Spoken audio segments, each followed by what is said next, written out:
Week 4, Vikings versus Saints in London. Who wins?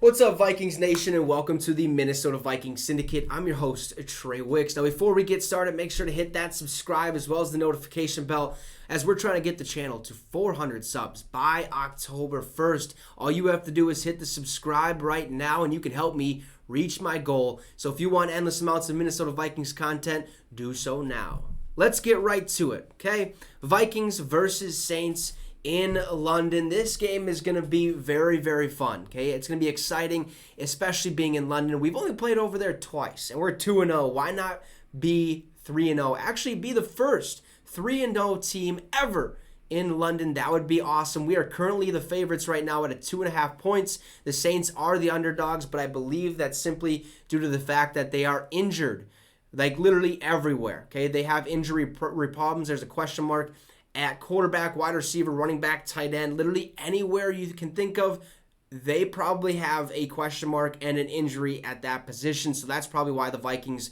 are currently the favorites. The over-under is 43.5 points. And with the jet lag and, the different time zone and stuff, the players could come out a little sluggish. So with it being at 43.5, I would take the under simply due to that fact, okay? It could exceed 43.5 points. We've seen the NFL this season kind of put a lot of points on the board in a lot of games, over at least 35 points, sometimes over 40. So I would take the under in this one just because it's simply in London. Now, I bring up that fact, right? We're 2-0 currently in London. 2-0.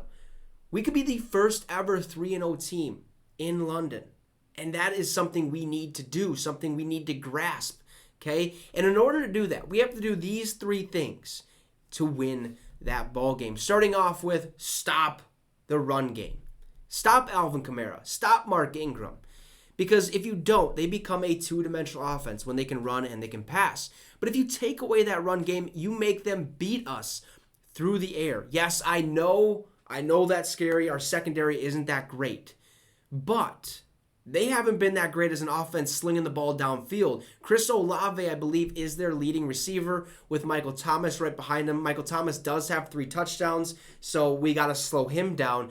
But if you take away that run game, make them that one-dimensional offense, it takes pressure off the defensive line as well as the linebacker crew where they can just sit back in those zones. You don't have to necessarily blitz all the time. Every once in a while, send a guy, okay, so we can keep putting that pressure on to stop that run game. But it takes a lot of pressure off our defensive line, which brings me to this. Get pressure on the quarterback. That's our second thing we need to do. Get pressure on whoever it is, Jameis Winston or Andy Dalton. Get pressure on them. Create chaos in that backfield in order for them so that they can make more mistakes than we do. If we can get turnovers like we did or like we didn't do against the Detroit Lions, that will help this team and this game out tremendously, hopefully coming away with the victory. Make Jameis or Andy Dalton make split-second decisions. Make those mistakes so that we can capitalize and put more points on the board than they do. That's the ultimate goal, right? Score more points than your opponent so that you can win the ball game. Plain and simple, right? Pretty easy. So get pressure on whoever the quarterback is, Jameis Winston, Andy Dalton. Put pressure on the quarterback. And last but not least, spread the love, okay? Spread the love. Everybody love everybody, okay? By that I mean spread the ball, okay? We're starting to do it last week. We can throw the ball to Justin Jefferson, but you also have to get Adam Thielen involved, get Irv Smith Jr. involved, KJ Osborne involved, Dalvin Cook, Alexander Madison, Kene Nwangwu involved. Get them all involved. Spread the love, okay? Drop back, throw the ball to whoever's open, make the smart and right decision, and we should be just fine. Adam Thielen needs to get going. He's starting to get that motor turning.